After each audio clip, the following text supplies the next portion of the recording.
Hey everybody, it's Sarah Norris And Carrie Eink from the Star Institute for SPD. And last week we talked a lot about what sorts of supports that we provide at Star for individuals that have sensory challenges. And today we wanted to talk more about widening that network. So usually if you're on our page, it's because you're interested in therapy or you've already done therapy or something like that. But there are people that maybe can't afford therapy or aren't ready for therapy or who have done lots of therapy and they just need more.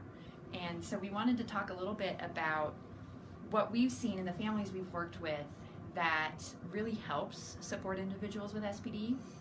So if you're someone who loves someone with SPD and you want to know how to be supportive of that individual, this could be a good thing for you to watch. But also if you're an individual with SPD, how to identify who's a support person for you. Yeah, so as we've talked about in prior videos, relationships are really important for the treatment that we do here, and we are constantly talking about relationships in the individual's life, whether it be their parents, whether it be their spouse, their children, their siblings. We're always talking about who those people are in their life.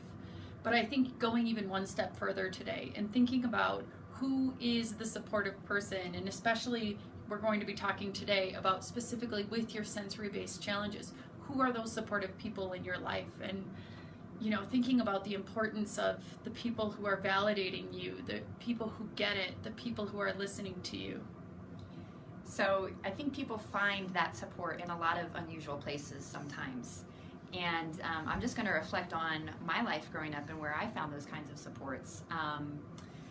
And for me, a lot of times it was teachers who tended to be the little kind of warm-hearted teachers who had a heart for struggling kids.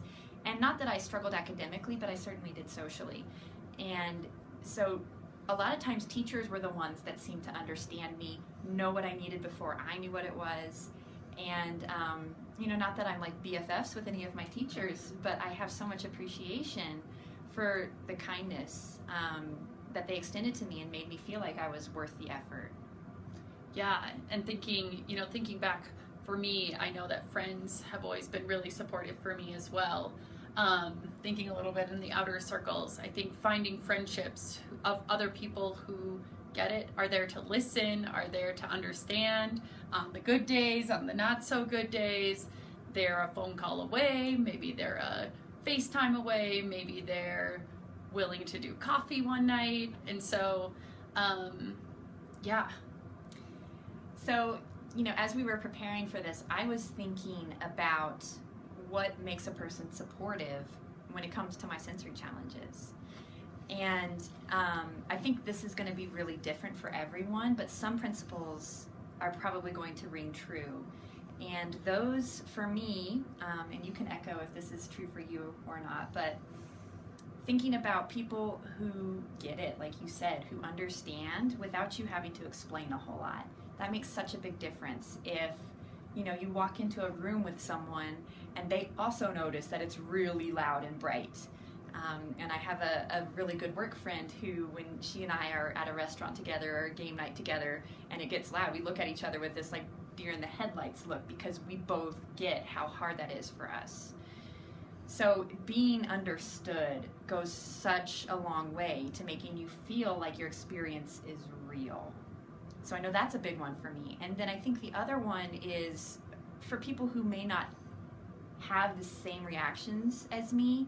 If I just feel like they are listening to me and they're wanting to hear what's going on for me, even if I can't explain it very well, they're just showing me that they are a compassionate ear for me, or someone who is there if I have a request, or can back off if I'm like, no, I need space. So it to me, it comes down to being seen and being heard. Yeah, and as we were talking, thinking about if you can identify any of these people in your life, in your friend circle, in your family circle, thinking about what other types of supports are available to you. And one thing that I've learned about, especially in the past few years, is the importance of groups and the importance of going to groups, whether they be therapeutic groups, whether they be interest groups, hobby groups, somewhere where you share, you already know you're going to have something in common with them when you walk in the room. There's a certain level of validation walking into a room where you know other people might be going through similar experiences as you.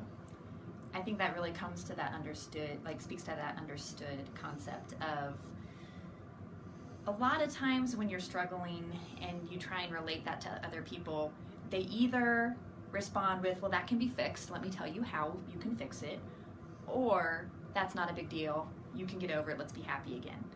And when you can find people who don't go straight to that, let's fix it or let's ignore it, and they go to that, let's sit in that together and let's share how hard this is, that is truly supportive. And so I think sometimes when you go to a support group, you go with that understanding of everybody else is struggling with the same thing, and we're going to talk about the struggle, and we're going to talk about how we live despite the struggle.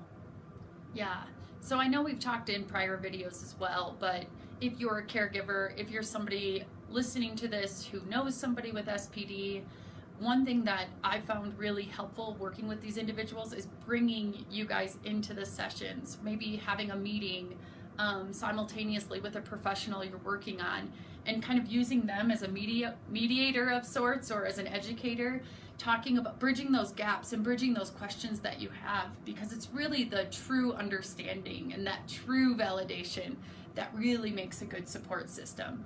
And that might not always be easy if you don't fully understand what's going on or what the biological bases are. And so what I've seen with clients I've worked in the past is that bringing them to the table, getting them to come into the sessions, whether it might be, you know, a grandmother, a grandfather, a cousin, a friend.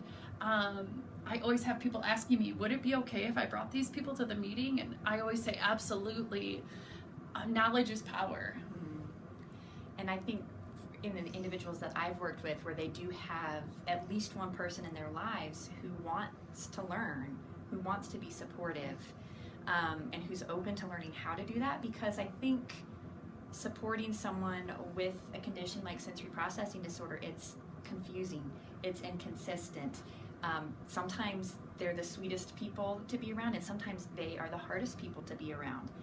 And so being able to understand the reason why there's such a dichotomy between when they're in a good place and when they're not, and how to respond to them in each place, and also learning to not expect them to be consistent, because they're just not. So when we have people willing to come in and learn and try to understand, we see the individuals we work with make so much incredible progress. They feel connected, sometimes for the first times in their lives. And that's the kind of work that Carrie and I just love to do, is build that ongoing support, so that it's not just happening in the therapy room, it's not just happening within STAR's doors, it's something that they not only have, but they know how to get it, so they know how to communicate and explain and build further relationships that will support them in the future. Yeah, so we want to hear from you guys. Who are the supports in your life? What have you guys found successful? If there's any groups that you attend, are there any support groups?